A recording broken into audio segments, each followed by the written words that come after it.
La collection animale du jardin zoologique de Rabat s'est enrichie par l'arrivée de 3 crocodiles du Nil.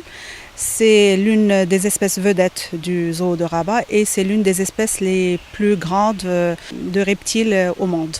Donc les animaux sont présentés au niveau du bassin de la biozone marécage, puisque comme vous le savez, le jardin zoologique est construit sous forme de 5 biozones qui simulent ou qui imitent le biotope naturel des animaux.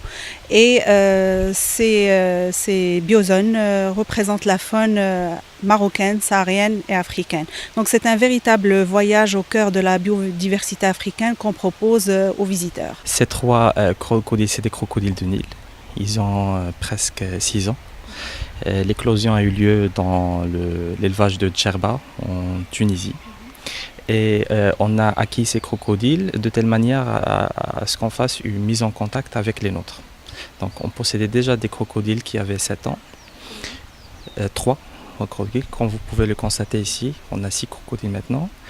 Leur taille, elle est de 1,55 m jusqu'à 1,85 m. Donc, contrairement à ce que beaucoup de gens pensent, le crocodile c'est un animal qui est très sensible au stress, donc prédisposé à plusieurs pathologies.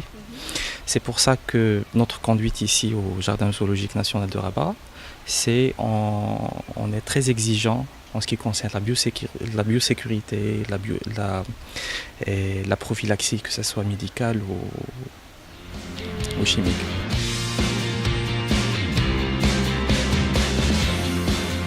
Oui, c'est le plus grand, le plus dangereux des crocodiles. Et pour différencier un crocodile du Nil, par exemple, par rapport au caïman ou l'alligator, c'est le seul crocodile qui en fermant son museau, vous avez des canines inférieures qui passent à la mâchoire inférieure.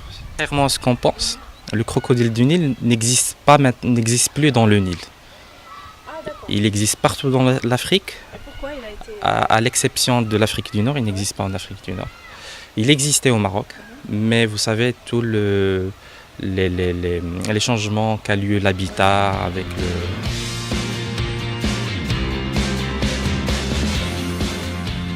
On ne peut pas prétendre de remplacer un milieu naturel par une exposition, il faut se mettre d'accord.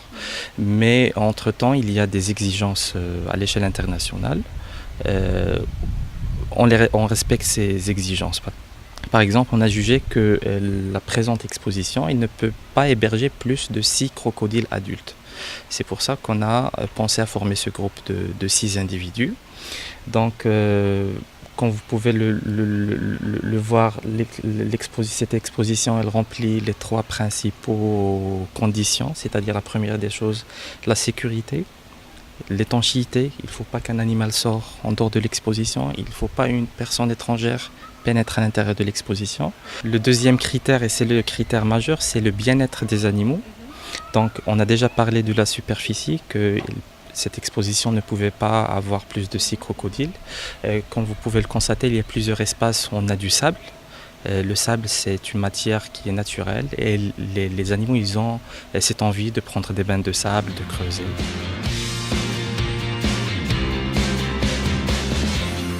Actuellement, les 6 individus sont en phase d'acclimatation. On essaye d'introduire un nourrissage pour les visiteurs. Actuellement, on fait 2 nourrissages par semaine. Le premier chaque jeudi et le deuxième chaque dimanche. Donc maintenant, ils sont un petit peu méfiants, stressés. Donc on essaye d'augmenter la ration au fur et à mesure que les animaux se sentent bien.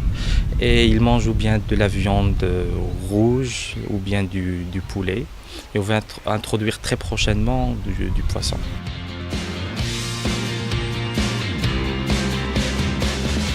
Il y a 2 choses. La première des choses, c'est des animaux qui sont à sang-froid, c'est des poikilotermes. Il n'a pas intérêt à dépenser son énergie parce qu'il produit très peu d'énergie. Ça, c'est la première chose. La deuxième des choses, c'est un animal où il va sentir le froid, il va se diriger vers le point chaud. Le point chaud ici, c'est ou bien la terrasse qui est ensoleillée en ce moment, ou bien la grotte où on a installé différents chauffages. Donc, qu'est-ce qu'il va faire quand il va avoir froid? Il va se déplacer vers le point chaud. Il va attendre le temps que son corps acquis la température adéquate. Et vice-versa. Quand il va sentir qu'il fait chaud, il va se déplacer vers le bassin pour réduire sa température. Donc il y a vraiment très peu de mouvement.